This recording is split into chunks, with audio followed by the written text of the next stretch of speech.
إن الحمد لله نحمده ونستعينه ونستغفره ونعوذ بالله من شرور أنفسنا ومن سيئات أعمالنا من يهده الله فلا مضل له ومن يضلل فلا هادي له وأشهد أن لا إله إلا الله وحده لا شريك له وأشهد أن محمدا عبده ورسوله أما بعد. Louange à Allah, le maître des circonstances, on le loue pour tout ce qu'il nous accorde comme bien et comme grâce, et on lui demande de déverser ses grâces et ses bénédictions sur le prophète Mohammed sallallahu alayhi wa sallam, sa famille, ses compagnons et tous ceux qui les ont suivis jusqu'au jour de la rétribution.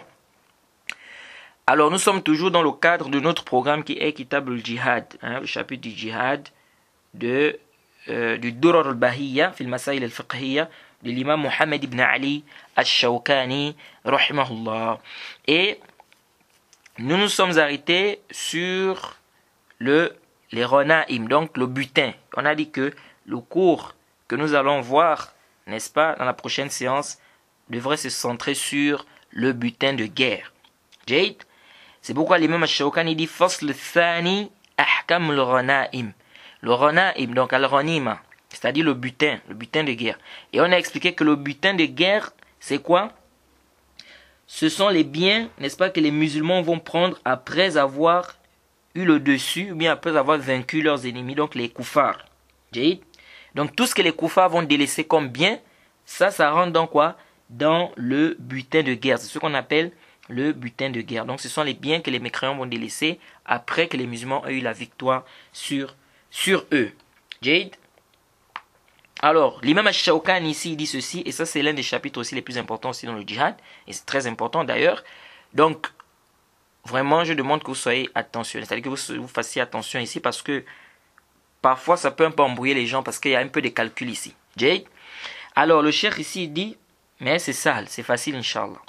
Il dit, وَمَا غَنِمَهُ الْجَيْشِ كَانَ لَهُمْ أَرْبَعَةُ أَخْمَاسِهِ وَخُمُسُهُ يَصْرِفُهُ الْإِمَامِ في مصارفه ومأخذ الفارس من الغنيمة 3 أسهم والراجل سهما ويستوي في ذلك القوي والضعيف ومن قاتل ومن لم يقاتل ويجوز تفضيل بعض الجيش. جيد. Alors on va d'abord s'arrêter par ici. Le cheikh ici dit وما غنمه الجيش كان لهم arba'atu akhmasihi, c'est-à-dire il dit ce que la troupe ou l'armée va prendre comme comme butin, n'est-ce pas, ils doivent avoir les 4/5 du butin, et 1/5 va être donné à l'imam qui lui va dépenser ces 1/5 là dans, n'est-ce pas, les endroits qui ont été légiférés, ou bien les endroits dans lesquels il doit dépenser cela. Jade. Et il dit le cavalier doit avoir 3 ashum, 3 parts, c'est-à-dire celui qui a combattu avec son cheval. Et quant à celui qui a combattu, c'est-à-dire avec ses propres pieds, c'est-à-dire sans cheval lui-même, c'est-à-dire il n'avait pas de cheval, lui là il aura une part. Et le cheikh ici il dit le faible, le fort, celui qui a combattu, celui qui n'a pas combattu, ils doivent tous avoir le butin, c'est-à-dire qu'ils vont tous bénéficier du butin. Donc celui qui a combattu, celui qui n'a pas combattu, celui qui a comment on appelle ça, qui a combattu avec son cheval, etc. Tout ce monde-là, ils doivent avoir le butin. Et ensuite, il est permis à l'imam, n'est-ce pas, de privilégier certaines personnes dans la troupe, c'est-à-dire de donner un plus à certaines personnes dans la troupe. Et on va détailler tout ceci, Inch'Allah. Tout d'abord, il faut retenir un point qui est essentiel et important, c'est que concernant le chapitre du butin, il y a un verset qui est un verset, c'est-à-dire c'est un pilier, ce sera notre pilier dans ce chapitre du butin. C'est le verset qui se trouve dans la sourate Anfal, le verset 41. Allah subhanahu wa ta'ala dit وَاعْلَمُوا أَنَّمَا غَنِمْتُم مِّن شَيْءٍ فَأَنَّ لِلَّهِ خُمُسَهُ وللرسول وذي القربى واليتامى والمساكين وابن السبيل. Jade.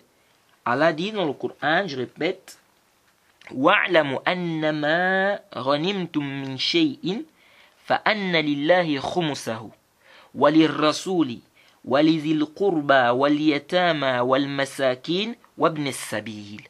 Allah subhanahu wa ta'ala dit, et sachez, surat 8 au verset 41, et sachez que de tout butin que vous avez ramassé, le 5e appartient à Allah, aux messagers, à ses proches parents, aux orphelins, aux pauvres et aux voyageurs. Jade. Donc, ça, c'est le verset qui nous intéresse ici concernant le butin. Alors, ici, on a dit, dans le butin, le 5e appartient à Allah, aux messagers, à ses proches parents, aux orphelins, aux pauvres, aux voyageurs. Alors, déjà, ce qu'il faut retenir ici, c'est que le prophète Mohammed, c'est-à-dire quand on prend le butin, un 5e, on doit remettre un 5e au prophète Mohammed sallallahu alayhi wa sallam. Jade, un 5e, le prophète Mohammed sallallahu alayhi wa sallam doit prendre combien? Un 5e. Dans les 1/5 là, le prophète doit distribuer ça à ses parents, n'est-ce pas, comme c'est vu dans le verset. Il doit donner une partie aux pauvres, aux orphelins, aux proches, aux voyageurs. Jade. Alors, une partie doit partir chez les parents du prophète, donc les proches parents du prophète. Qui sont-ils les proches parents du prophète? Alors, c'est bien dans le Sahih al-Bukhari, le hadith de Jubair ibn Mut'im. Il dit, دخلت أنا وعثمان بن عفان على رسول الله صلى الله عليه وسلم فقلنا يا رسول الله أعطيت بني عبد المطلب ولم تعطنا شيئا ونحن وهم بمنزلة واحدة فقال رسول الله صلى الله عليه وسلم إنما بنو هاشم وبنو عبد المطلب شيء واحد. Alors, c'est bien dans le Sahih Bukhari, Jubair ibn Mut'im dit qu'il est rentré, lui et Ousmane, ils sont venus voir le messager d'Allah, ils ont dit au prophète, ô messager d'Allah, tu as donné à Banu Abdul Muttalib, et tu ne nous as rien donné à nous, alors que nous avons le même statut. Et le messager d'Allah a dit, certes, les Banu Hashim et les Banu Abdul Muttalib, c'est une même chose. Jade. Alors ce hadith-là, qui est dans le Bukhari, nous prouve quoi? C'est un hadith qui est clair, qui montre ici que ce qui est voulu par les proches parents du prophète, ce sont les Banu Hashim et les Banu Abdul Muttalib. Et c'est aussi un rad qui montre, c'est-à-dire un rad à ceux-là qui disent que le prophète est obligé de faire ce qu'on appelle, de mettre une égalité entre ses proches parents. Non. C'est pourquoi l'imam Al-Bukhari, il a mis un chapitre dans son livre, Al-Bukhari, rahimahullah, il a dit, Bab man a'ta wa khassa ba'da qarabatihi. Duna ba'd. Vous voyez, il a mis chapitre de celui qui donne à certains de ses parents, ou bien qui spécifie certains de ses parents par rapport à des biens, n'est-ce pas? C'est-à-dire qu'il donne à certains de ses parents des biens qu'il ne donne pas à d'autres. Jade. Donc ça nous montre quoi ici? Ça nous montre ici que la vie de ceux qui ont dit que non, le prophète doit donner une égalité par rapport à ses proches parents, non. Ici, les proches parents dont il est question ici, c'est qui? C'est Banu Hashim et les Banu Abdul Muttalib. C'est pas tout le monde. C'est pourquoi c'est pas tous ceux qu'on dit proches, non. C'est plutôt les Banu Hashim et puis les Banu Abdul Muttalib. Jay, comme c'est venu clairement ici dans le Sahih Al-Bukhari. C'est pourquoi c'est venu dans les Sunan Abi Daoud aussi que le prophète Mohammed a donné aux enfants et aux Bani Hashim. Et il a donné aussi aux Bani Abdul Muttalib. Min khums al-Khaybar. Il a donné quoi? Du 5e qu'ils avaient eu à Khaybar. Donc ça nous montre ici que le verset, c'est vrai que le verset c'est général ici, parce qu'on a dit les proches parents. Donc ça englobe tous les proches parents du prophète. Mais les hadiths sont venus nous montrer clairement ici que les proches parents dont il est question ici, ce n'est pas tout, c'est plutôt qui? C'est plutôt les Banu Hashim et les Banu Abdul Muttalib. Donc c'est ce qui est juste ici, contrairement aux savants qui ont dit que ça englobe tous les proches parents. Jade. Alors donc ça c'est premièrement ce qu'il faut retenir ici. Il y a aussi un autre problème, c'est maintenant aujourd'hui par exemple si on fait le djihad, le prophète n'est pas avec nous. Où est-ce que le 5e là doit partir? Ici là, comme les savants disent, Abu Bakr Siddiq également, comme c'est venu dans le Sahih al-Bukhari, il a dit que nous devons donner ça aux proches parents du prophète. C'est-à-dire, on va prendre un 5e, on va donner ça aux proches parents du prophète. Est-ce que vous suivez? Donc le chef musulman va prendre un cinquième et il va partager ça aux proches parents du prophète et il va donner au reste aux orphelins, aux pauvres, aux voyageurs, comme ça a été cité dans le verset. Jade. Donc ça c'est déjà ce qu'il faut retenir ici. Alors deuxième mas'ala, les proches parents ici. Est-ce qu'on doit donner aux riches ou bien les proches parents ici c'est juste les pauvres? C'est-à-dire le prophète ici on dit qu'il doit donner aux proches parents. Les proches parents ici c'est ceux qui sont riches ou bien c'est seulement ceux qui sont pauvres. Certains savants ont dit il s'agit de ceux qui sont pauvres parmi les proches parents. Jade. Et d'autres ont dit non. À droit au butin, même ceux qui sont riches. C'est pas seulement les pauvres. Hein? Parce qu'il y a des savants qui ont dit que c'est seulement aux pauvres, pas aux riches. Vous voyez? Et d'autres ont dit non, c'est que ce soit des riches, que ce soit des pauvres, tous ceux-là, hein, qui font partie des proches parents ici qu'on a cité, Bani Hashim et Bani Abdel Muttalib, ce sont ceux-là qui doivent bénéficier de ça. Et c'est la vie qui est juste. As-Sahih, ce qui est juste, c'est quoi? C'est qu'ici, qu'ils soient riches ou qu'ils soient pauvres, il doit bénéficier du butin. Le dalil, c'est quoi? Le dalil, c'est que Allah subhanahu wa ta'ala, quand il a dit les pauvres, il n'a pas fait la différence entre le riche et le pauvre. Lorsqu'il a dit les proches parents dans le verset, hein, que wa'lamu annama ghanimtum min shay'in fa anna lillahi khumsahu wa lirrasuli wa lidhil qurba. Est-ce que ici le prophète, est-ce que ici Allah subhanahu wa ta'ala a dit ceux qui sont riches? Non. Il a dit les proches. Donc ici, qu'ils soient riches ou qu'ils soient pauvres. Celui qui viendra dire que non, c'est seulement pour les riches qui doit apporter un dalil. Et il y a encore même un autre dalil qui vient encore montrer que quand il a dit les proches ici, ce n'est pas les pauvres. Qu'est-ce qui prouve ça? Parce qu'Allah a fait la différence. Il a séparé entre les pauvres et les proches parents. Puisqu'après il a dit waliyatama wal masakin. Vous voyez? Il a dit qu'une partie doit partir aux proches parents du prophète, aux orphelins, aux pauvres. Ça veut dire quoi? Ça veut dire que les proches parents ici, ce n'est pas les pauvres. Parce que si c'était les pauvres, il devait simplement dire les pauvres. Est-ce que vous voyez? Donc le fait qu'Allah subhanahu wa ta'ala sépare les pauvres des proches parents, ça montre ici que les proches parents ici, qu'ils soient pauvres ou qu'ils soient riches. C'est la même chose avec le voyageur. Le voyageur ici, on donne au voyageur qu'il soit riche ou qu'il soit pauvre. C'est pourquoi on répète, même le yatim ici, l'orphelin ici. On a dit qu'il doit donner aussi une partie aux orphelins. Les orphelins ici, qu'ils soient riches ou qu'ils soient pauvres. Parce qu'un orphelin peut être riche. Son papa peut mourir parce que l'orphelin, c'est d'abord qui? L'orphelin dans l'islam, c'est quelqu'un qui a perdu son papa et qui n'a pas atteint encore l'âge de la puberté. C'est pourquoi le prophète a dit la yutma ba'da l'ihtilam. C'est-à-dire, il y a pas, on ne dit pas quelqu'un est orphelin après qu'il ait eu l'ihtilam, c'est-à-dire après qu'il ait eu l'âge de la puberté. Donc l'orphelin en islam, c'est quelqu'un qui a perdu son parent et qui n'a pas encore atteint l'âge de la puberté. Donc quelqu'un peut perdre son papa, par exemple, étant petit, et le papa délègue des biens. Vous savez qu'il y a l'héritage en islam. Et l'héritage de son papa, il est peut-être le seul héritier. Si le papa était riche, mais cet enfant il sera riche. Donc c'est un orphelin, mais un orphelin qui est riche. Donc ici aussi, on donne à l'orphelin, qu'il soit riche ou qu'il soit pauvre. Le délit, c'est qu'ici, Allah fait la différence entre les pauvres et ceux qui ne sont pas pauvres. Parce que si réellement c'était les pauvres, Allah devait simplement dire de donner aux pauvres. Mais le fait qu'il sépare, il spécifie bien des catégories. Il dit les proches parents, l'orphelin, le voyageur. Donc ça montre qu'il ne rentre pas dans la catégorie des pauvres, puisque les pauvres étaient cités, n'est-ce pas, indépendamment de ceux-là. Donc, ce qui est juste ici, c'est quoi? C'est qu'on donne aux voyageurs, on donne à l'orphelin, on donne aux proches parents, qu'ils soient riches ou qu'ils soient pauvres. Et c'est la même chose avec la zakat. La zakat, c'est pas comme dans beaucoup de pays. Dans certains pays, quand on fait sortir la zakat, certaines personnes disent non, il faut donner une partie aux orphelins. Non. Le verset qui a cité les catégories des gens qui doivent bénéficier de la zakat, il n'y a pas les orphelins dedans. Il n'y a pas les orphelins dedans. Donc, il ne faut pas venir donner des... Parce que le haq, ça c'est un haq. On doit donner chacun son haq. On n'a pas parlé des orphelins dans le verset. Pourquoi toi tu viens parler des orphelins? Donc, si on donne aux orphelins, c'est peut-être parce qu'ils sont pauvres, pas parce qu'ils sont orphelins. Il faut faire attention. Comme j'ai dit, qu'un orphelin peut être riche, comme il peut être pauvre.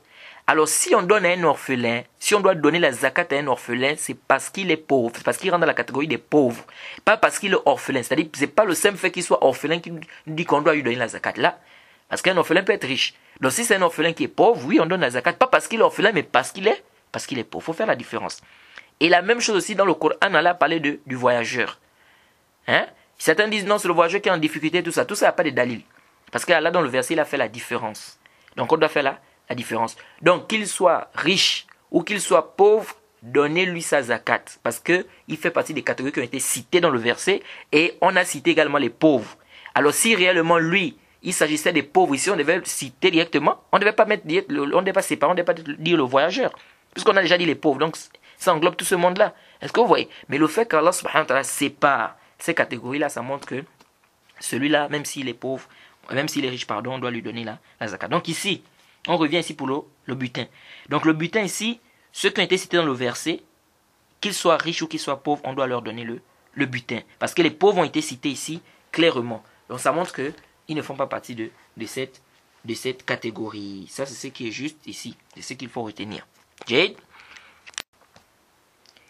Alors, ça, c'est ce qu'il faut retenir. Donc ici, là, on donne d'abord, quand le butin arrive, on enlève d'abord 1/5, on donne au messager d'Allah, qui lui va partager à ses proches parents. On a cité qui sont-ils.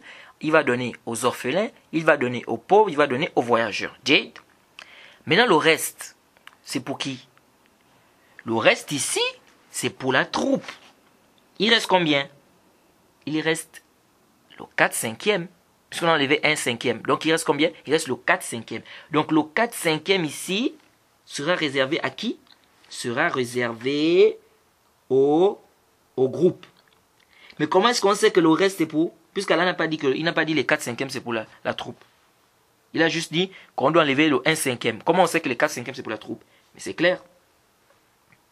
Parce que lorsque Allah subhanahu wa ta'ala dit qu'on enlève le 1/5, Jade, qu'est-ce qu'on comprend ici? On comprend automatiquement que ce qui reste, c'est le 4/5. Donc c'est le 4/5 qui doit se partager. Est-ce que vous suivez? On a dit non, mais vous avez dit le 4/5 là, ou là, le verset n'a pas parlé du 4/5. Non, mais on sait déjà que quand on dit qu'on enlève le 1/5, ça veut dire qu'il va rester 4/5. Et les 4/5 qui vont rester, c'est à qui? C'est la troupe. Est-ce que vous voyez un peu? Donc ça, c'est pas un débat. Maintenant ici, c'est pas un débat entre les savants. Donc maintenant ici, le problème, c'est comme Allah a dit par exemple dans le Coran, lorsqu'il a parlé de l'héritage des parents. Il a dit quoi? Wawarithahu abawahu. Jade. Et Allah a dit Fali ummihi thulus. Ces deux parents doivent hériter de lui. Celui qui meurt, qui laisse les parents, ces deux parents héritent de lui. La maman doit avoir le tiers. Maintenant, où la part du papa? On n'a pas cité la part du papa ici. On a dit les deux parents doivent hériter, la maman a le tiers. Mais la part du papa, c'est combien? On comprend aisément ici que quand Allah dit que les deux parents doivent hériter de lui, et si quelqu'un laisse ses deux parents, son papa et sa maman, et que Allah cite ici, dit le tiers c'est pour la maman, on comprend quoi? On comprend que les deux tiers c'est pour le papa. Est-ce que ouais? Puisqu'il dit les deux parents doivent hériter de lui, la maman aura le tiers. Donc le papa aura combien? Il aura le reste, donc les deux tiers. Est-ce que vous voyez? Donc ici, quand on dit qu'on enlève 1/5 pour le prophète, on comprend aisément que le reste, les 4/5, c'est pour la troupe. Jay? Maintenant, comment on va séparer, mais comment on va partager ça entre les gens? Entre les gens qui ont combattu. Alors, il y a beaucoup de paroles ici, mais ici, c'est qu'il faut d'abord retenir. La première masala qu'il faut d'abord comprendre ici. Est-ce que ici, on doit donner rien qu'à celui qui a combattu, c'est-à-dire qui est rentré dans le combat? Parce que vous savez que quand la troupe va, c'est pas tout le monde qui combat. Il y en a qui restent, par exemple, à surveiller. Il y en a qui restent, par exemple, à soigner les malades, à donner des médicaments. Il y en a qui restent, par exemple, pour donner des autres de l'eau. Est-ce que vous voyez? Donc c'est pas tout le monde qui rentre dans le combat. Et parmi eux, il y en a qui sont faibles. Il y a quelqu'un qui peut même tomber malade en chemin. Est-ce que vous voyez? Donc il ne va pas directement entrer dans le combat. Bon, donc vous voyez que ici, dans la troupe, c'est pas tout le monde qui va directement aller combattre. Donc il se peut que quelqu'un en chemin, il tombe malade. Donc lui, il ne va pas rentrer dans le combat. Oui, il se peut qu'il y a quelqu'un, par exemple, que le chef va décider, bon, toi tu restes ici pour surveiller, au cas où les mécréants viennent, par exemple, par l'arrière, etc. Est-ce que vous voyez un peu? Bon, est-ce que ici, quand on va prendre le butin, on va donner à tout ce monde-là qui n'ont pas combattu, ceux qui ont peut-être surveillé, ou ceux qui étaient peut-être malades, ceux qui étaient faibles, qui n'ont pas combattu, qui étaient lassés, qui donnaient aux autres de l'eau, ceux qui soignaient. Est-ce que tout cela ils rentrent dans le butin, ou bien on donne le butin, c'est juste pour ceux-là qui ont fait quoi? Qui ont combattu, c'est-à-dire qui ont pris les armes et qui sont allés au combat. Est-ce que vous suivez? Alors ce qui est juste, c'est que le texte est général ici. Quand Allah dit annama ghanimtum, c'est-à-dire ce que vous avez amassé, ici ça englobe toute la troupe. Ici Allah n'a pas fait la différence entre celui qui va combattre et celui qui ne va pas combattre. Donc ça englobe tous ceux qui ont, c'est-à-dire que tous ceux qui sont partis dans la troupe, c'est-à-dire tous ceux qui étaient dans la troupe. Jade. Donc que ça soit quelqu'un qui a combattu avec une arme, ou celui qui donnait aux gens de l'eau, ou bien celui qui surveillait, ou bien celui qui aidait les malades, etc. Tout ce monde-là, ils doivent bénéficier de quoi? Du butin. Parce que le texte ici est am, et celui qui viendra dire non, le butin c'est juste pour celui qui a combattu avec son arme, on va lui dire aïna dalil, ou le dalil, parce que le texte ici est général. Il faut que tu apportes un texte, un dalil, qui vient quoi?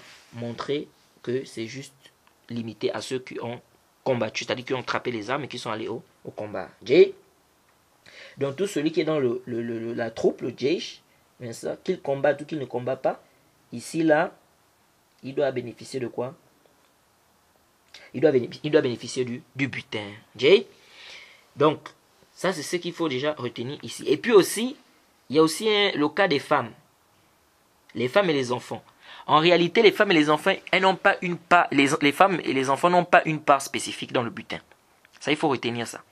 Parce que c'est venu dans le hadith de Ibn Abbas, dans le Muslim, qu'il a dit que il dit que le prophète Mohammed n'avait pas donné une part spécifique aux femmes concernant le butin. Jade.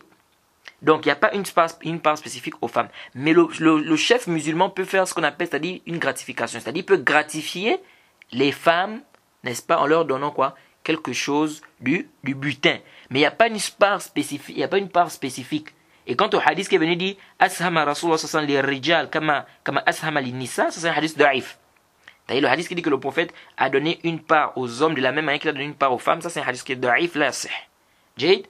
Donc, concernant les femmes, il n'y a pas une part spécifique réservée aux femmes. Mais les femmes bénéficient de la gratification, n'est-ce pas? Elles peuvent être graciées, c'est-à-dire le chef musulman peut leur donner des choses comme ça dans le butin. Mais dire que non, elles ont une part spécifique, non.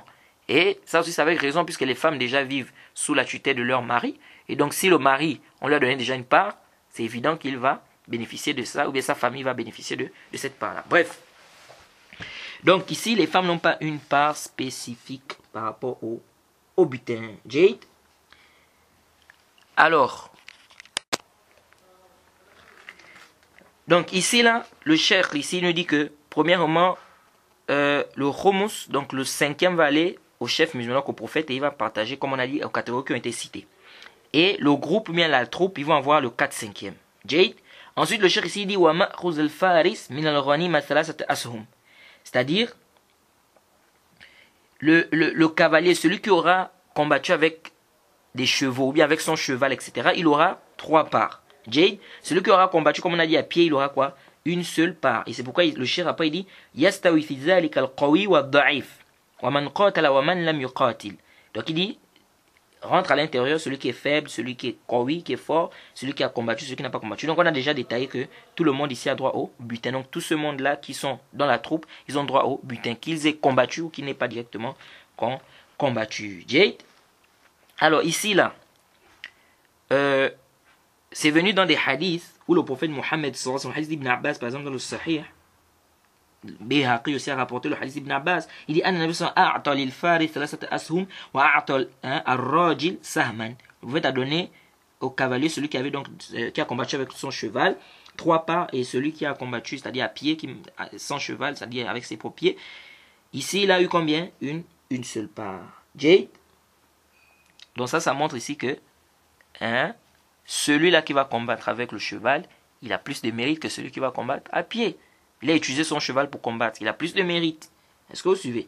Mais maintenant, les savants parlent, par exemple, à notre époque. Si on va, par exemple, faire le djihad, c'est évident qu'on va aller combattre avec comment on appelle, des voitures, des avions. Est-ce que vous suivez? On ne va pas utiliser quand même des chevaux, même si c'est possible. Est-ce que vous suivez? Est-ce que si on va dire que c'est la même chose ici pour celui qui va, par exemple, aller combattre avec sa voiture, avec peut-être son avion lui personnel, est-ce qu'on va prendre les mêmes ahkam ici? Et avant de continuer, j'ai oublié, on a parlé, dans le cours précédent, on a dit qu'il était interdit de brûler les gens. Jade. Et on avait expliqué que, aujourd'hui, si on fait par exemple le djihad, bien sûr on fait la guerre, on voit que beaucoup de guerres aujourd'hui, c'est difficile qu'il n'y a pas de feu. Pourquoi? Parce que vous allez voir que les gens utilisent quoi? Les bombes. Et donc la bombe ici, quand tu mets une bombe, c'est le feu, ça brûle la personne. Est-ce que vous suivez? On utilise des chars, on utilise des fusils, etc., etc. Donc, le prophète a interdit de brûler. Mais est-ce qu'ici, on va dire que c'est interdit pour nous? Certains savants ont dit, ici, là, ça peut rentrer dans le cas de contrainte. Hein? Aujourd'hui, tu as des ennemis, ils ont des bombes, ils ont des fusils, des chars. Toi, tu viens avec l'épée, tu dis que tu veux combattre, mais je crois qu'ils vont t'éclabousser. Est-ce que vous suivez? Donc ici, les savants disent ici, ça peut rentrer dans le cas de contrainte, donc il n'y a pas de mal d'utiliser des bombes, des machins, etc. Dans le cas du djihad. Dans le cas du djihad, pas ce qu'on voit aujourd'hui les gens faire. Quelqu'un va se suicider. Ça, c'est haram. Hein? Le prophète a interdit le suicide. Le suicide dans l'islam est haram. Donc quelqu'un prend une bombe, il va se mettre dans un endroit et puis aller, il applique la bombe pour que les gens meurent, soit disant que ça, c'est haram. Là, il y a juz. Jade.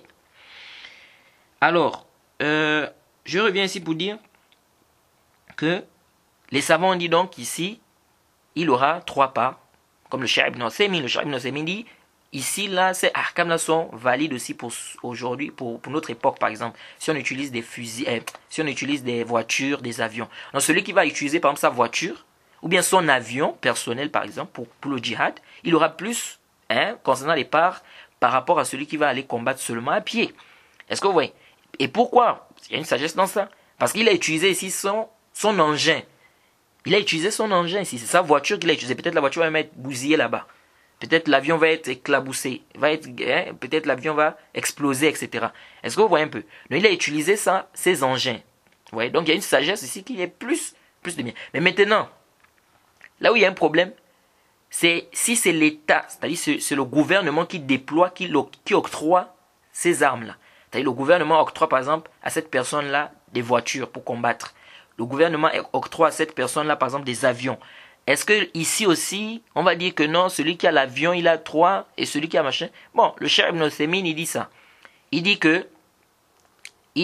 Excusez-moi, pardon. Le Cheikh Othaymin dit quoi? Il dit, si c'est l'État par exemple qui octroie, ici là, celui qui aura la voiture, il aura une part. Il aura quoi? Il aura une part. Donc parce que c'est pas pour lui en fait la voiture. Cette voiture lui a été octroyée par l'État ou bien par le gouvernement. Ça ne provient pas de lui. Mais par contre, si c'est sa propre voiture à lui, lui-même qui déploie, il prend sa propre voiture, il va. Est-ce que vous voyez un peu? Donc il y a une différence. Bref, ça c'est un peu ce que certains savants essaient de dire par rapport à cette question-là. Alors, on revient ici ensuite de l'imam Shawkani, il dit وَيَجُوزُ التَّفْضِيلِ بَعْدَ الْجَيْشِ. Il dit il est permis au chef de privilégier certaines personnes de la troupe. Et ça, on parle de ce qu'on appelle an-nafl. An-nafl. An-nafl, c'est quoi? C'est l'argent que le chef musulman donne en plus à la troupe en dehors de leur part. Certaines personnes de la troupe, bien évidemment. N'est-ce pas? Par exemple, il y a des gens, par exemple, que le chef va envoyer en sariya. C'est-à-dire, ils vont dévancer avant qu'on ne puisse commencer le djihad. Le chef envoie, par exemple, une caravane pour aller d'abord exploiter le terrain, voir, etc., etc. Ceux-là, ils vont peut-être combattre aussi là-bas. Alors, ceux-là, le chef musulman peut par exemple leur donner une part autre que la part qu'ils vont recevoir dans le butin. On parle ici de quoi? De nafl. Maintenant, les savants ont divergé. Cette part-là que le chef va octroyer à ceux-là, en dehors de leur part du butin, est-ce que cette part-là doit être prise dans l'argent du chef, c'est-à-dire dans le 1/5 qu'on va donner au chef musulman? Donc dans le khums qu'on a dit là, le 1/5 qu'on donne là, est-ce que le chef musulman doit prendre c'est ce qu'il va donner ce qu'il va donner en surplus là, ceux-là? Est-ce qu'il doit prendre ça dans le 5e ou bien il doit prendre ça dans le 4/5 qu'on va donner à la troupe? Est-ce que vous voyez un khilaf des savants? Certains savants tels que l'imam Malik, ils disent quoi? Qu'on doit prendre ça de quoi? On doit prendre ça de l'argent du chef. L'imam Malik dit quoi? On prend ça de l'argent du chef. Donc on ne prend pas ça dans les 4/5, on prend ça dans le 1/5. Et l'imam Ahmed il dit non. Il dit on prend ça des 4/5. Et c'est ce qui est juste. Ce qui est juste, c'est que l'argent que le chef musulman va donner en plus, n'est-ce pas, à la troupe ou bien à certaines personnes de la troupe en dehors du butin, il doit prendre ça dans l'argent du butin, pas dans les 1/5. Il va prendre ça dans les biens du butin, c'est-à-dire dans les 4/5. Le dalil, c'est quoi? C'est que c'est venu dans les Sunan Abi Daoud. أن النبي صلى الله عليه وسلم قال لا نفل إلا بعد خمس. Et le Cheikh Al-Albani, il a dit que le hadith, ça c'est un hadith authentique. Le prophète Mohammed a dit, il n'y a pas de nafl sauf après le khums. Après le 1/5. Est-ce que vous voyez? Donc ça veut dire qu'on doit d'abord enlever les 1/5. Ensuite, maintenant, on peut parler de khums. De khums dans quoi? Dans le butin. Donc ça veut dire que ça ne rentre pas dans les 1/5. Donc c'est ce qui est juste. Ce qui est juste, c'est que le chef musulman, il prend ça, mais il ne prend pas ça dans le 5e, il prend ça dans le 1/5. Ensuite, dans les 4/5, pardon. Ensuite, il dit Walil imam sofiyu wa sahmuhu ka ahad al-jaysh. Il dit ici que le chef musulman, il doit avoir son sofi. Le sofi, c'est quoi? Les savants disent que le sofi, ce sont les biens que le chef doit prendre, tels que les femmes, les esclaves, ou bien un esclave, en dehors du 1/5. En dehors du 1/5 qu'on a de nos chefs musulmans, qui doit partir, bien évidemment, chez les pauvres, les proches parents du prophète, qu'on appelle le voyageur, etc., l'orphelin. En dehors de ça, le chef musulman doit avoir ce qu'on appelle le sofi. Donc il doit prendre une part là-dedans, comme les esclaves, ou bien un esclave, ou bien des esclaves, et il doit aussi avoir sa part comme toute personne qui est dans la troupe. Il doit aussi avoir sa part comme toute personne qui est dans la troupe. Pourquoi? Parce que le prophète Mohammed, sallallahu alayhi wa sallam, il dit dans un hadith authentique, il dit فَإِنَّكُمْ إِذَا أَدَّيْتُمُ الْخُمْسِ وَالصَّفِيَّ وَسَهْمَ الرَّسُولِ فَلَكُمْ آمَنُوا اللَّهِ وَرَسُولِهِ. C'est-à-dire que si vous donnez le khums, donc le 5e, le sofiya et la part du messager d'Allah, vous avez là la protection, la sécurité du prophète et d'Allah subhanahu wa ta'ala. Donc ici, le prophète a dit, si vous donnez le 5e, n'est-ce pas, le sofiya et la part du messager d'Allah. Donc ça veut dire que le prophète n'a pas seulement que le 5e qu'il doit prendre ici.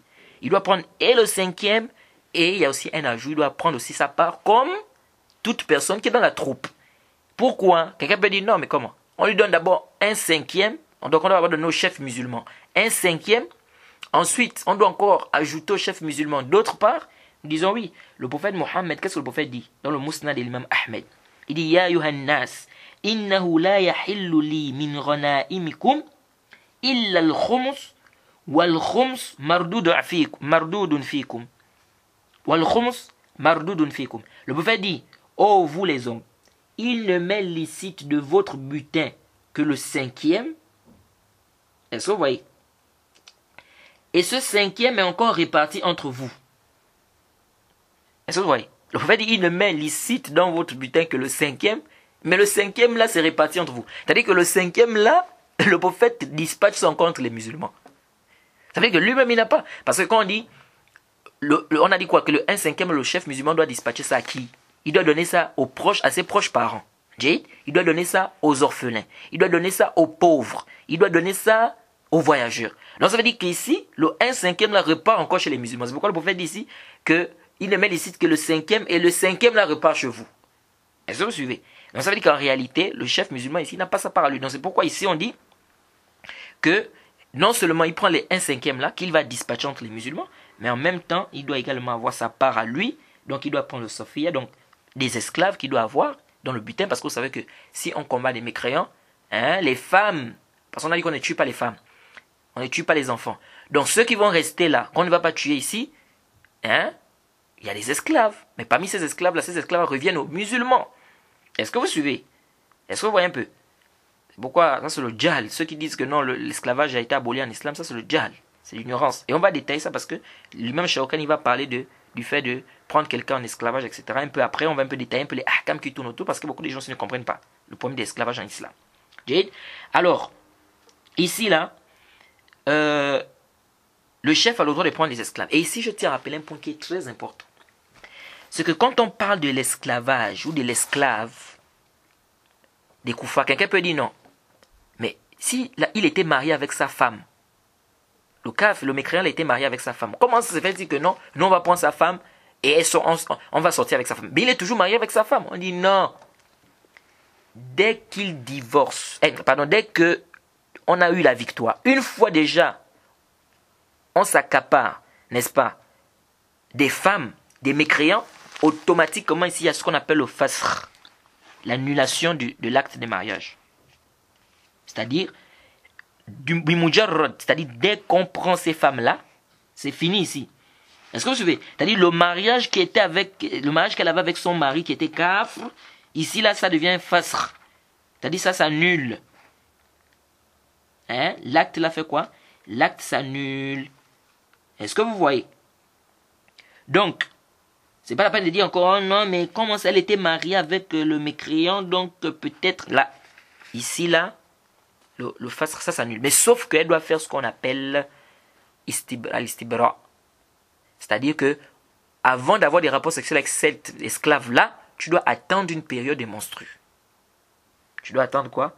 Une période de menstru. Parce que vous savez qu'une femme, par exemple, qui a été divorcée, c'est combien de périodes quand on doit attendre? Allah dit dans le Coran, Surat Baqarah, verset 228, Wal mutallaqat yatarabbasna bi anfusihinna salasata quru. Allah dit quoi? Et les femmes divorcées doivent observer un délai d'attente de 3 quru. De 3 quru. Et ici, je parle de 3 quru, pourquoi? Parce que les savants divergent sur le sens de quru.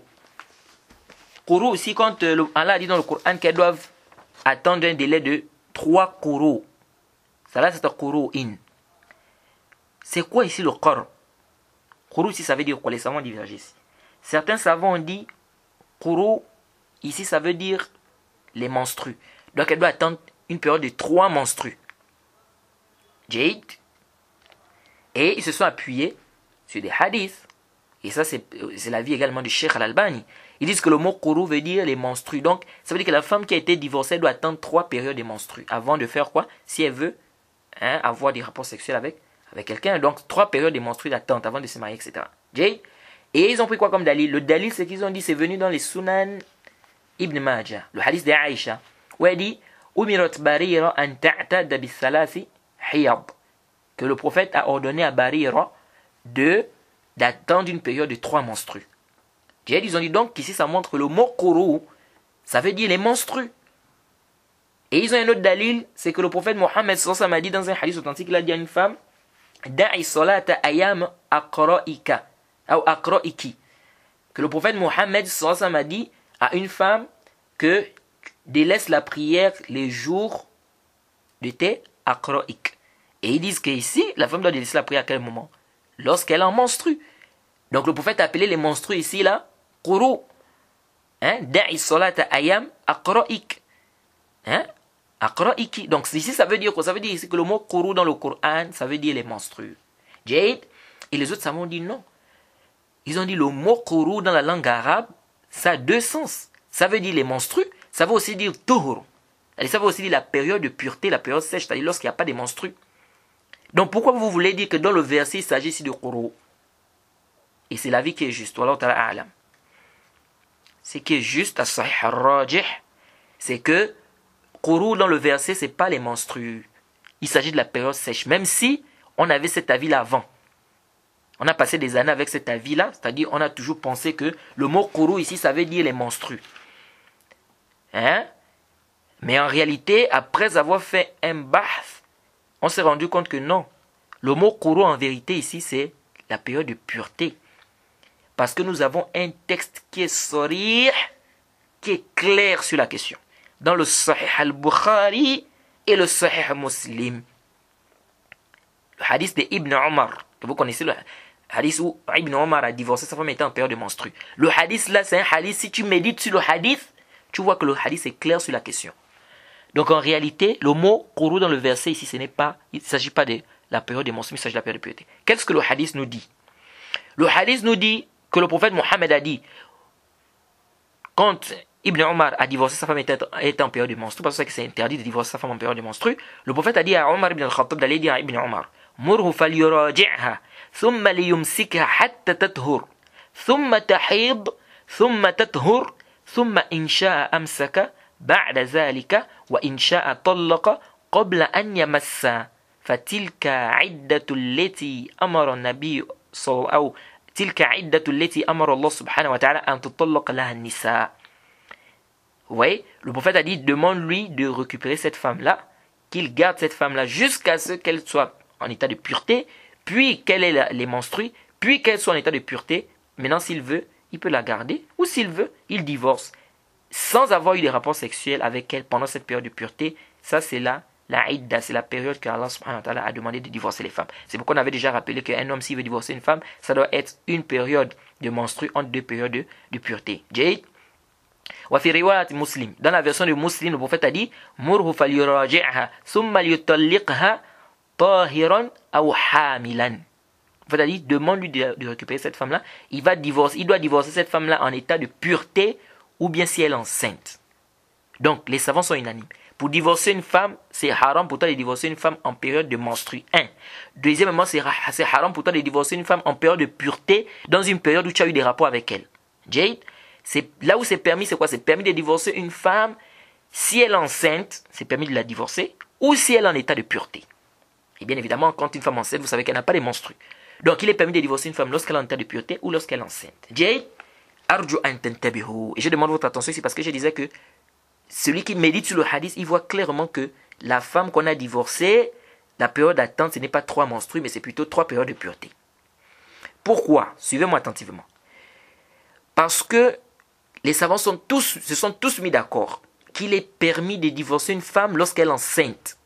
Et ils se sont tous mis d'accord que la période, n'est-ce pas, de la femme qu'on divorce qui est enceinte commence dès qu'on divorce cette femme. C'est-à-dire une femme qui est enceinte. Dès que le mari dit que tu es divorcé, sa période commence à être comptée là. Ça, c'est pour la femme qui est enceinte. Jade, nous disons ceci. C'est pourquoi beaucoup de savants te disent quoi? Ils te disent فلما حكم الرسول صلى الله عليه وسلم أن الحامل يصح أن تطلق حالة حمل وابتدأت عدتها بمجرد الطلاق دل ذلك أن العدة التي أمر النبي صلى الله عليه وسلم أن تطلق لها النساء حالة التلبس إما بالطهر وإما بالحمل كما أن الحمل فيه ابتداء العدة فأمر بذلك كذلك الطهر فيه ابتداء العدة. Est-ce que vous suivez? C'est pourquoi ces savants te disent ceci. Ils te disent que comme le prophète Mohammed a demandé qu'on divorce la femme lorsqu'elle est enceinte et que nous savons très bien que la période de cette femme-là commence à être comptée dès qu'on prononce son divorce, ça prouve très bien que la période dans laquelle le prophète Mohammed a demandé de divorcer les femmes, soit c'est en état de pureté, soit en état de... c'est-à-dire qu'elle est enceinte. Jade, alors de la même manière que sa période commence dès qu'on dit qu'elle est divorcée lorsqu'elle est enceinte, c'est la même manière que sa période doit commencer lorsqu'on divorce cette femme et qu'elle est en état de pureté. Est-ce que vous suivez? Le hadith est clair sur la question pour celui qui médite sur le hadith. Parce que les savants sont tous unanimes qu'une femme qui est enceinte, dès qu'on dit tu es divorcé, la période a commencé là. Alors le prophète a demandé de divorcer dans une période. Soit la période d'enceinte, quand elle est enceinte, ou soit quand elle est pure. Elle n'est pas menstrue. Ça veut dire que si la période de celle qui est enceinte commence dès qu'on divorce, et ça c'est ça c'est par consensus des savants, dès que tu divorces, ça veut dire que la période de celle qui est en état de pureté aussi, ça doit commencer dès que tu divorces. Pourquoi on demande encore d'attendre qu'elle soit d'abord menstrue? Non. Est-ce que vous suivez? Et ça, c'est la vie qui est juste. C'est la vie qui est juste. C'est-à-dire que la période d'attente d'une femme en menstrue, d'une femme qu'on divorce, c'est la période de pureté qu'on regarde. C'est pas la période de menstrue. Donc, la différence, c'est quoi? C'est que si tu divorces une femme en période de pureté, ça veut dire qu'elle a déjà commencé sa période. Ça veut dire que le mois qui va suivre, ou bien quand les menstrues arrivent, elle attend. Dès que l'autre période de pureté arrive, ça fait 2 périodes de pureté déjà. Dès que l'autre période de pureté arrive, ça fait 3 périodes de pureté. Donc ici, il y a 2 périodes de menstrues qui sont passées et il y a 3 périodes de pureté. Et ici, c'est fini là. Dès que la 3e période de pureté arrive, c'est fini, elle est libre. Jade. Par contre, si on dit que ce sont les menstrues, ça veut dire quoi? Ça veut dire que si tu divorces ta femme, elle est en état de pureté, elle doit attendre d'abord que les menstrues arrivent. Ensuite, elle attend qu'elle soit pure. Ensuite, elle attend les menstrues. Ensuite, elle attend qu'elle soit pure. Ensuite, elle attend les menstrues. Parce qu'on a eu 3 périodes d'attente. Donc, si vous dites que les 3 périodes des menstrues, les 3 périodes d'attente ici, ce sont les menstrues, c'est comme ça que vous devez calculer. C'est-à-dire, si tu divorces, elle est en état de pureté, elle attend plutôt qu'elle ait les menstrues, ça fait 1 période. Ensuite, elle attend, elle sera pure, Elle attend une autre période de menstru, ça fait 2. Ensuite, elle attend qu'elle soit pure. Elle attend une autre période de menstru, ça fait 3. Par contre, si on dit que c'est la période de pureté, ça veut dire que dès que tu l'as divorcée, déjà sa période déjà est comptée ici. Donc la période de menstru arrive. Dès que l'autre période de pureté arrive, ça fait 2. La période de menstru arrive. Lorsque l'autre période de pureté arrive, ça fait 3. C'est terminé. Elle est libre. Jade. Donc ça, c'est l'avis qui est juste. Et comme on a dit, on a passé un temps avec le premier avis. Pourquoi? Parce que on n'avait pas encore bien médité sur ce hadith. Parce que quand vous méditez bien sur le hadith d'Ibn Omar, vous voyez clairement que ici, c'est clair que cette période commence lorsqu'elle est en état de pureté. Maintenant, comment répondre aux savants qui ont dit, tels que le Cheikh Al-Albani et bien d'autres qui se sont appuyés sur des hadiths, où ils ont dit que le Quru dans le verset, les 3 périodes ici, il s'agit des 3 périodes des menstrues. Tout d'abord, on rappelle aux gens que le Cheikh Al-Albani, c'est un savant. Mais ça ne veut pas dire que tout ce qu'il dit, parce qu'il y a des gens, quand on dit Cheikh Al-Albani, c'est fini. Donc, tu ne dois pas contredire Cheikh Al-Albani. Bien, ce que Cheikh Al-Albani a dit, c'est forcément ce qui est vrai. Non. Toute personne, on peut prendre de lui, on peut rejeter. Sauf le prophète Mohammed, sallallahu alayhi wa sallam. Donc, c'est pas parce que Cheikh Al-Albani a tel, parce qu'on a vu des frères comme ça. Vous savez, un frère, une fois, qui m'avait dit, à Franceville, il dit non, tout ce que Cheikh Al-Albani a dit, c'est ce qui est vrai. On doit prendre ça. Je dis, oh, qui t'a enseigné des choses comme ça, mon frère? Ça, c'est grave ce que tu dis. Oui. Donc, comme on dit toujours, on prend de tout le monde, on peut rejeter de tout le monde. Jade. Donc, cet avis-là du Cheikh Al-Albani, là, c'est pas un avis qui est sahih. Et ça, c'est l'avis de certains savants aussi.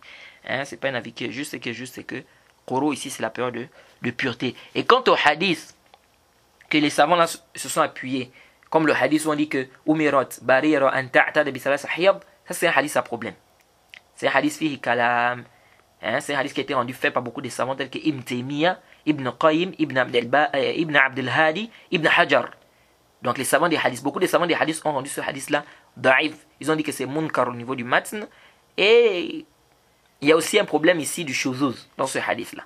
Bref, ici, ce n'est pas le bahth ici. Nous n'allons pas faire le bahth sur ce hadith-là. Mais sachez que c'est un hadith qui est faible, ce n'est pas un hadith qui est authentique. On ne doit pas s'argumenter de ça. Ça, c'est un. Deuxièmement, quant au hadith qu'ils ont pris où le prophète a dit laisse la prière pendant les jours des Akra'ika et que le prophète appelait ici les menstrues Quru. Ça, c'est pas un dalil qui vient montrer que dans le verset, quand Allah a parlé de Quru, ça veut dire les menstrues. Pourquoi? Parce que ça, là, Ishka, il n'y a pas de problème. Nous, on ne dit pas que le mot Quru ne veut pas dire les menstrues. Nous sommes tous d'accord que le mot Quru veut dire menstrue. Mais on vous explique que le mot Quru ne veut pas seulement dire menstrue, mais ça veut aussi dire pureté.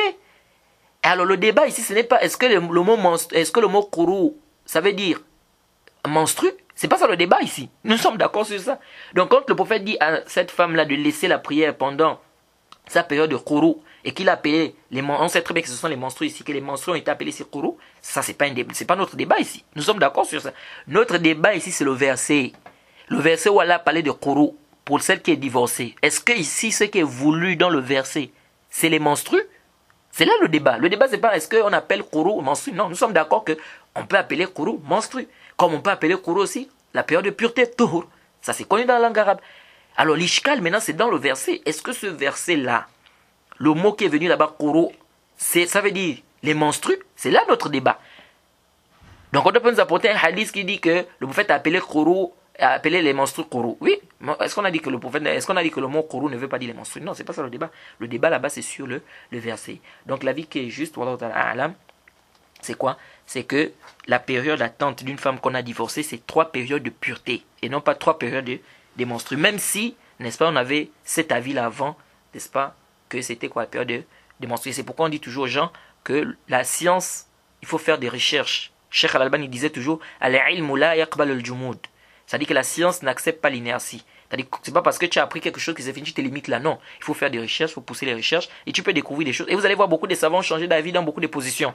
Ça ne doit pas aussi étonner les gens. Parce qu'on voit des gens, non, il a une position, il ne veut pas changer ça, même s'il voit que le haqq est de l'autre côté. Il ne peut pas revenir parce que il a déjà enseigné ça aux gens, et bien il s'est dit que non, si je change, on peut peut-être dire que non. Là, on doit suivre la vérité. La vérité doit être aimée auprès de nous. Plus que tout. C'est-à-dire qu'on ne doit pas ici venir dire, comme j'ai déjà dit ça aux gens, ou bien c'est la vie que j'avais avant, je ne dois pas changer ça là. Et tu laisses la vérité alors que tu sais que c'est ça qui est haq, et bien tu es convaincu de ça. Oui. Donc ça c'est très dangereux. Donc ici ce qui est juste c'est que ici le Quru c'est machin. Donc bref, une femme en menstrue, une femme qu'on divorce, elle doit attendre 3 périodes de pureté. Mais quant à la femme, que l'esclave, hein, ici l'esclave qu'on va prendre des mécréants, elle doit faire quoi? On doit attendre une période de menstru. On doit attendre quoi? Une période de menstru. Pourquoi? Tout simplement parce que le prophète Mohammed sallallahu alayhi wa sallam, il a dit dans le hadith de Tirmizi et Abu Daoud et bien d'autres, hadith authentiques, ça ne fait pas beaucoup de savants, il dit, Cheikh Albani et bien d'autres, il dit, Man kana yu'min billahi, le prophète dit, Man kana yu'min billahi wal yawmil akhir, fala yasqi ma'ahu wala de khayrihi. Va dire celui qui croit en Allah et au jour dernier, qu'il ne mette pas son sperme dans l'enfant d'autrui. C'est-à-dire qu'il ne doit pas, ici, une femme qui est enceinte, c'est pas ton enfant, elle est enceinte de quelqu'un d'autre. Toi, tu n'as pas le droit d'avoir des rapports avec elle. C'est haram. C'est haram. Donc, si par exemple, on a eu à prendre des femmes, des mécréants par exemple, il se peut qu'elles soient enceintes. Est-ce que vous suivez? Il se peut qu'elles soient enceintes. Et alors, si elle est enceinte, qu'est-ce qui va se passer? Qu'est-ce qui va se passer? Ici, si elle est enceinte, on risquera, n'est-ce pas, de tomber dans le haram. Parce qu'elle est enceinte, on t'a dit de ne pas mettre ton sperme dans l'enfant d'autrui. Donc l'enfant, elle est enceinte d'un enfant qui n'est pas le tien. Maintenant, toi, tu vas avoir des rapports sexuels avec elle. Ici, tu tombes dans quoi? Tu tombes dans l'interdit. Est-ce que vous suivez? Donc ça, c'est interdit. Et le prophète Mohammed, sallallahu alayhi wa sallam, quand on parle d'une période, le prophète a été clair. Il dit, La tu'ta hamil hatta tada' wa la zat al-hayd hatta tahidu hayda. Sunan Abi Daoud et bien d'autres hadiths authentiques et clairs. Le fait a dit on ne doit pas avoir des rapports sexuels avec une femme qui est enceinte jusqu'à ce qu'elle accouche. Et on dit bien une femme qui est enceinte, c'est-à-dire qui n'est pas enceinte de ton enfant. C'est pas ton enfant qui est à l'intérieur. Alors quelqu'un ne doit pas comprendre par là. Donc ça veut dire que si ma femme est enceinte, je ne dois pas avoir des rapports avec elle. Non, c'est pas ça. Donc une femme qui est enceinte, c'est pas ton enfant, tu n'as pas le droit d'avoir des rapports avec elle. 1. 2. Le prophète dit dans le hadith, et celle qui est en état de menstru aussi, on ne doit pas avoir des rapports avec elle jusqu'à ce qu'elle ait une période de menstru. Donc, si cette femme-là, c'était la femme d'autrui, c'est la femme d'un kaf, par exemple, on a réussi à voir cette femme-là, on doit attendre une période de menstru, parce que la période de menstru va montrer quoi? Qu'elle n'est pas enceinte, et donc on pourra avoir des rapports sexuels avec elle. Jade, donc ça c'est très important pour nous de comprendre cela. Jade, ensuite il dit, le cheikh ici continue en disant, وَيَرْضَخْ مِنَ الْغَنِيمَ لِمَنْ حَضَرَ ويأثر المؤلفين إن رأى في ذلك إصلاحا أو صلاحا pardon. Alors le cheikh ici continue en disant le chef musulman il peut donner donc une partie du butin ou bien il peut donner des biens par rapport à l'intérieur du butin, il peut donner au bien à ceux qui ont assisté au partage. C'est pourquoi on a dit ici que il peut gratifier par exemple les femmes, les enfants, même s'ils n'ont pas de part spécifique dans quoi? Dans le butin. Et il dit il peut aussi donner aux mu'allafin s'il voit qu'il y a un bénéfice dans ça. Les mu'allafin, en fait, il y a deux. Les savants expliquent ça de deux sortes. Nous avons les gens qui viennent à peine de s'islamiser, donc les nouveaux convertis, qui rentrent dedans dans les mu'allafin. Et nous avons un kaf, mais qui s'intéresse à l'islam. Jade qui veut rentrer à l'islam, etc. C'est-à-dire, on a l'impression qu'il veut rentrer à l'islam. Alors ici, est-ce qu'on doit lui donner du butin, oui ou non? Donc le cheikh ici dit que si le chef musulman voit qu'il y a un bénéfice dans ça, il peut donner. Donc les savants sont unanimes ici que le mu'allaf ici rentre à l'intérieur le nouveau converti. Mais ils divergent sur le mécréant. Ils divergent sur le mécréant. Est-ce qu'on doit lui donner, oui ou non? C'est comme dans la zakat. Dans la zakat aussi, elle a parlé des gens dont le cœur est à gagner à l'islam. Les savants expliquent qu'il y a deux catégories. Il y a des nouveaux convertis qui rentrent dans ce verset. Et il y a également un mécréant qui s'intéresse ou qui a l'impression, on a l'impression qu'il veut rentrer dans l'islam.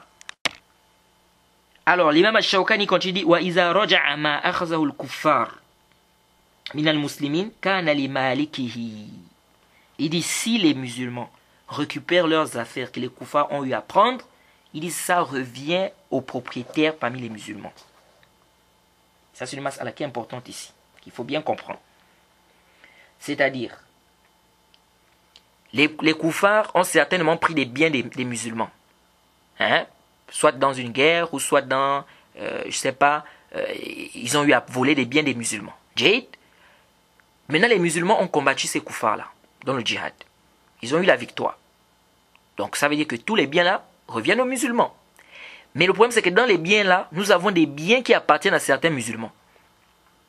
Alors, quand on va partager le butin, est-ce que tous les biens là rentrent dans le butin ou bien chacun va d'abord venir récupérer d'abord ce qui lui appartient et maintenant après on partage le butin?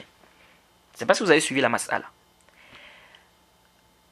Quelqu'un reconnaît par exemple que oh ça c'est ma chaussure, oh ça c'est mon fusil, oh ça c'est mon lit, oh ça c'est ma... Est-ce que ici il doit récupérer ça ou bien ça reste là dans le butin pour on partage à tout le monde? Alors ici il y a une divergence des savants. Certains savants ils ont dit que ici là ça reste dans le butin. Jade, ils ont dit quoi? Ça reste dans le butin. C'est-à-dire qu'ils ne récupèrent, les musulmans ne récupèrent pas. L'imam al-Shafi'i et l'imam al-Bukhari, ils ont dit chacun doit récupérer d'abord sa chose. Jay, chacun doit récupérer d'abord sa chose. Ceux qui ont dit qu'ils ne doivent pas récupérer, ils ont dit parce qu'en fait, ça appartenait maintenant aux mécréants. Les choses là appartenaient maintenant aux mécréants. Donc ici là, khalas, ils ne doivent plus récupérer ici pour leurs choses. Et l'imam Shafi'i et l'imam Bukhari, ils ont dit non. Ils ont dit ici, chacun doit d'abord récupérer sa chose. Chaque musulman récupère d'abord sa chose avant qu'on commence le partage.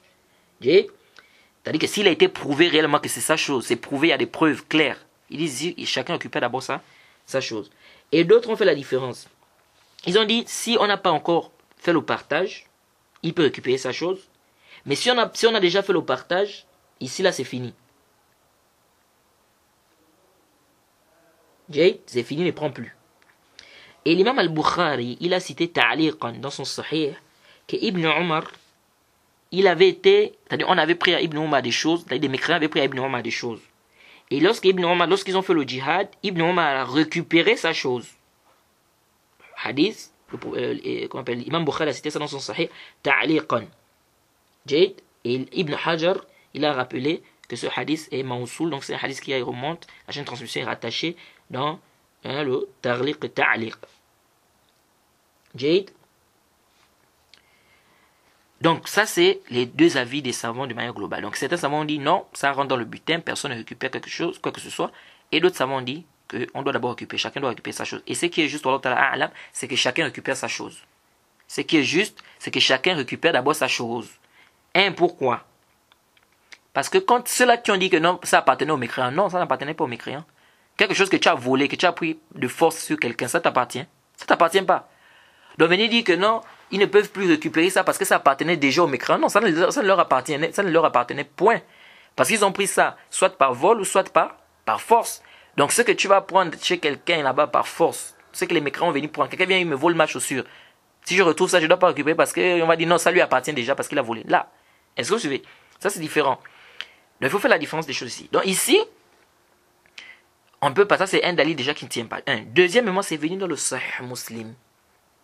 C'est venu dans le Sahih Muslim que les mécréants ont pris une chamelle du prophète Mohammed sallallahu alayhi wa sallam. Et ils avaient attrapé également une musulmane. Ils l'ont pris en captivité. Alors cette musulmane-là a réussi à s'échapper. Elle a vu la chamelle du prophète. Elle est montée sur cette chamelle et elle a fait un vœu. Que si elle réussit à s'en sortir, elle est montée sur la chamelle. Elle a fait un vœu à Allah subhanahu wa ta'ala que si elle réussit à s'en sortir, donc arriver jusqu'à fuir de chez les mécréants pour arriver chez les musulmans, elle a fait le vœu qu'elle doit égorger cette chamelle. Est-ce que vous suivez? Hadith dans Sahih Muslim. Alors lorsqu'elle est arrivée, les gens ont regardé, ils ont dit mais ça c'est la chamelle du prophète, est-ce qu'elle a réussi à s'évader? Donc elle est arrivée chez les musulmans. Alors quand elle passait, les gens regardaient, ils disaient mais attends, ça c'est la chamelle du prophète Mohammed sallallahu alayhi wa sallam. Et elle a dit aux gens que non, moi j'ai fait un vœu, que si Allah réussit à me ramener ici, moi je vais égorger cette chamelle. Et on a rapporté ça au prophète Mohammed sallallahu alayhi wa sallam. Vous savez ce que le prophète a dit? Le prophète a dit Subhanallah, bi'sa ma fa'alt. Jade, le prophète a dit pureté à Allah, quelle mauvaise chose que c'est qu'elle a eu à faire. Le prophète a dit la nazra fi ma'siyatillah wa la nazra li'abd fi ma la yamlik. Jade, c'est un hadith qui est clair ici. Le prophète Mohammed ici dit, il dit quelle mauvaise chose qu'elle a eu à faire. Il dit, il n'y a pas de nazr, donc il n'y a pas de vœu dans la désobéissance en Allah. Et il n'y a pas de vœu pour un serviteur dans ce qu'il ne possède pas. Elle dit, ce qui ne t'appartient pas, tu n'as pas le droit de faire le vœu sur ça. Jade, c'est un hadith qui est clair. Tu n'as pas dit non, tu ne peux pas par exemple faire un vœu. Moi j'ai par exemple ma voiture à moi que j'ai achetée par exemple à 1,5 million. Toi tu fais un vœu, tu dis non à Allah, j'ai fait le vœu de prendre la voiture de Mohammed là, je veux donner ça, je veux vendre ça si par exemple j'ai telle ou telle chose. Là, ici on dit khata. Ça ne t'appartient pas. Comment tu vas faire le vœu sur une chose qui ne t'appartient pas?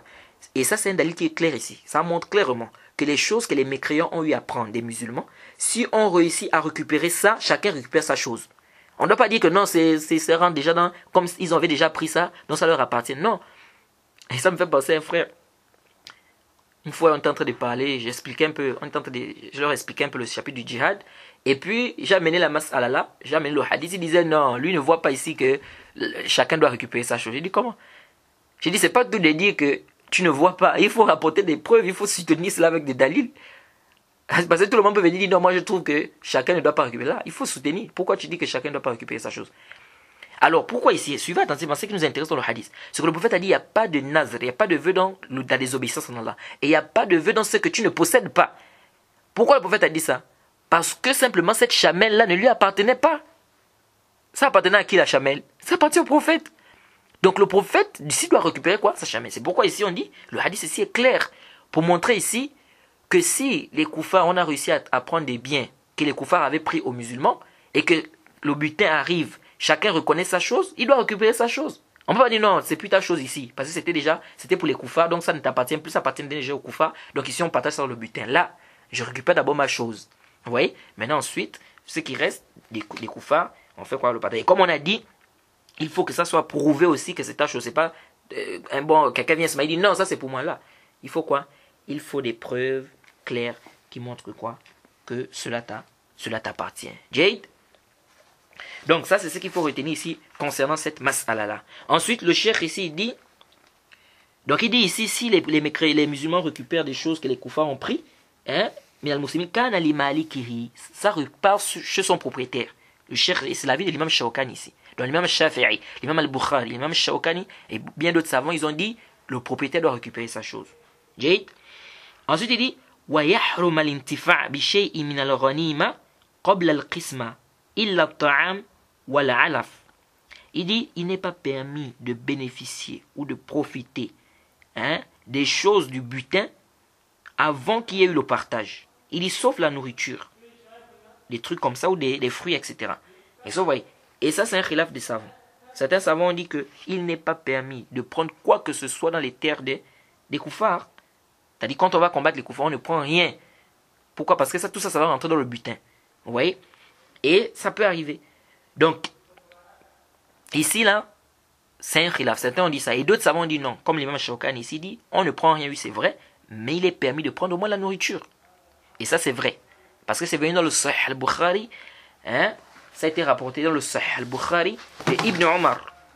Ibn Omar il dit Kunna nusib fi maghazina al-asal wal-inab fanakuluhu wa la narfa'uhu. Le hadith c'est dans le Sahih al-Bukhari. Ibn Omar dit pendant nos guerres, parfois on prenait le miel, le raisin, on mangeait ça et on ne ramenait pas ça dans le butin.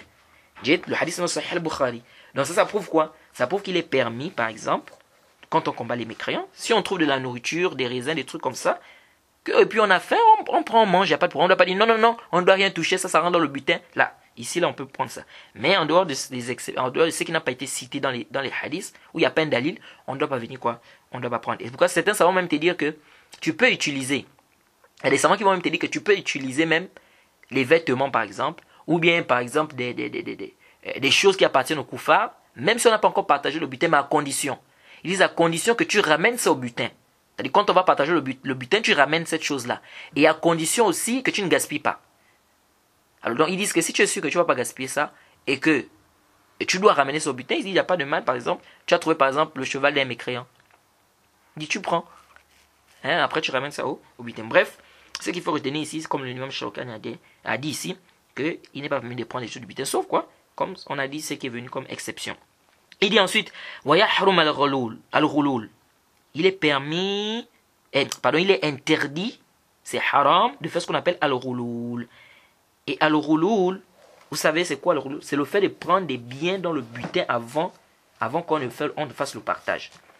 C'est-à-dire le butin est là. Toi tu viens, tu prends des choses, on n'a pas encore fait le partage, tu prends des choses, tu amènes ça chez toi. Ça c'est haram. Et ça peut arriver. Pourquoi? Parce que quelqu'un peut se retrouver.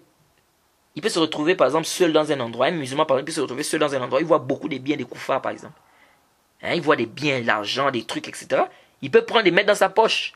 Sans dire à quelqu'un que... Bon, vous savez, j'avais trouvé de l'argent là-bas quand on est parti combattre les koufars. J'ai trouvé de la... Vous voyez un peu. Et ça c'est haram. Ça fait partie des grands péchés. Le prophète Mohammed il a donné des hadiths qui montrent clairement. Le prophète a dit que c'est des gens, parmi les gens qui volent ou bien qui font le rouloul, donc ils prennent le butin avant qu'on ait eu à partager, ceux-là, parmi les châtiments, ils rentreront en enfer.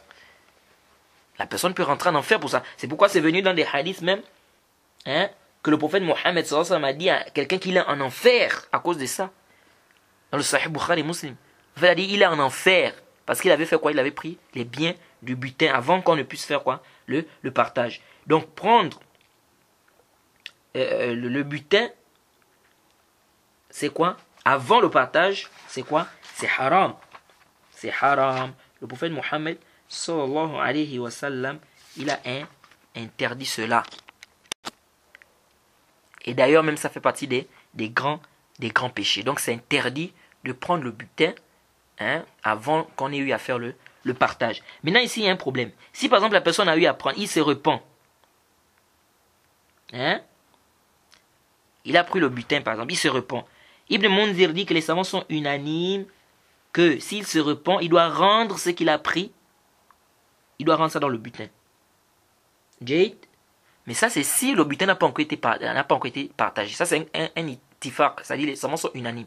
C'est-à-dire on n'a pas encore partagé le butin. Un musulman par exemple a eu à prendre des biens qui font partie du butin sans que les gens ne sachent. Après il s'en souvient, il dit ah ce que j'ai fait c'est haram, c'est interdit. Il fait le tawbah, il se repent. Ici, les savants disent quoi? Il doit venir rendre ce qu'il a eu à prendre dans le butin. Maintenant, le problème, c'est si on a déjà partagé le butin. C'est-à-dire, il a pris des choses du butin c'est-à-dire avant qu'on ne puisse partager le butin. Maintenant, après, il se rend compte que, et après, on a partagé, chacun a eu sa part, on a partagé le butin. Maintenant, après, il dit, ah, vraiment, ce que j'avais fait, c'était pas bien. J'ai pris quand même le truc avant le butin, alors que c'est interdit. Bon, allez, il fait le tawbah. Qu'est-ce qu'il doit faire ici? Ici, il y a un khilaf. L'imam Malik dit, il doit donner le 5e à l'imam. Et le reste, il fait le sadaqa avec. L'imam Malik dit quoi? Il prend le 1/5 de ce qu'il a pris avant, c'est-à-dire avant qu'on ne partage le butin là, il donne le 1/5 à l'imam, et puis le reste, il fait les sadaqa avec. Et l'imam Shafi'i dit, non, il donne tout à l'imam. Il n'y a pas de sadaqa à faire avec. Il prend tout ça, il doit redonner ça à l'imam. Donc si on a fini de partager le butin et que lui il avait pris des biens avant qu'on ne partage le butin, il fait le tawbah, l'imam Shafi'i dit quoi? Il prend tout ça, il doit remettre ça à l'imam, il ne doit pas faire les sadaqa parce que Allah n'accepte pas ce qui est quoi? Ce qui est sale, ce qui est haram. Allah accepte ce qui est propre, ce qui est pur.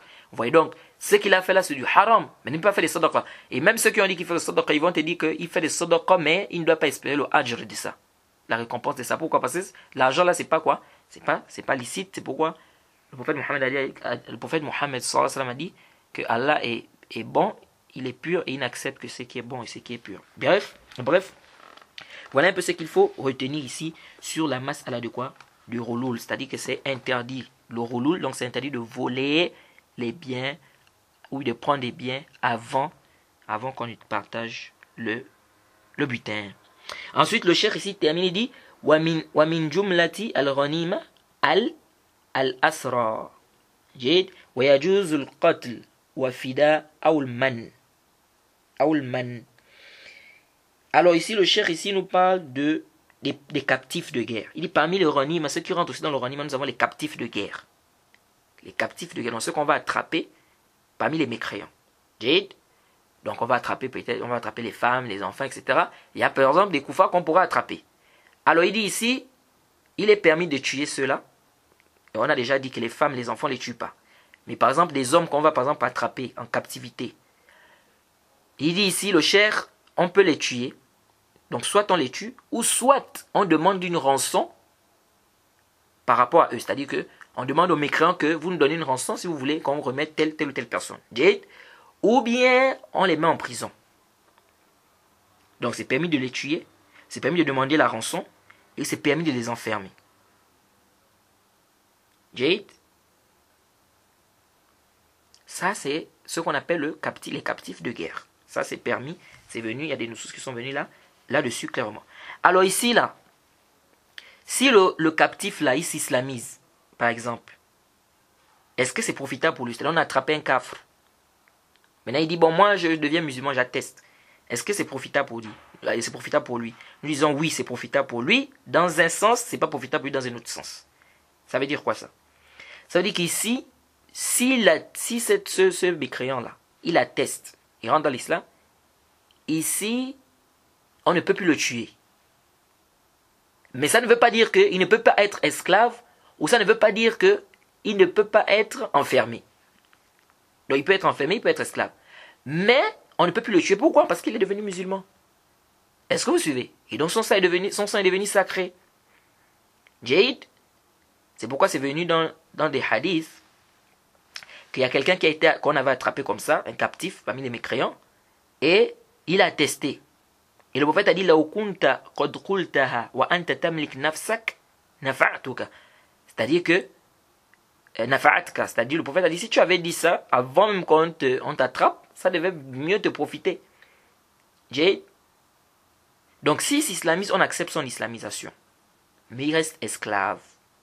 Ah ou bien on peut le mettre aussi, on peut le mettre en prison. Donc ici là, il faut retenir que les captifs de guerre, nous avons trois choses à faire avec eux.